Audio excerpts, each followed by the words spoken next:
वहाँ के सहारे।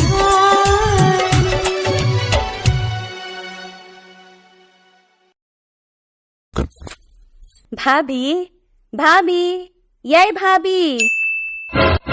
अरे सरस्वती, की बात छे बउआ?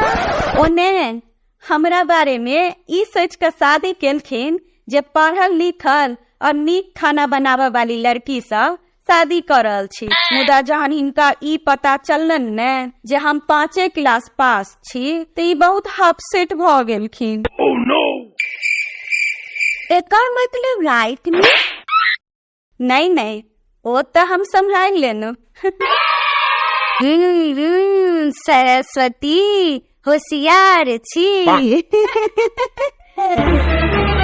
मुदा भाभी, आब यदि हिनका ई पता चल गेलन जे हम अनपढ़ होबे के साथ साथ खानो बनाब नहीं जाने छी तो पता नहीं कते अपसेट भ जेथिन। तै हम सर हिला कर हाँ कह देलिए। बढ़िया केलनु। लेकिन भाभी, एगो समस्या भ गेले। रात में ई कहत रहथिन जे भोरे जहन हम जाब ऑफिस तो चाय के साथ नाश्ता भी बना देब। अब हम की करू? Oh no! अरे पगली, नहीं तो हम छी ने, बना देब, अहाँ हुनका लेल ल जाब।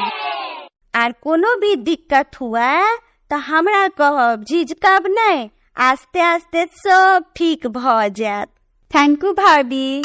अरे थैंक यू नहीं, थैंक यू।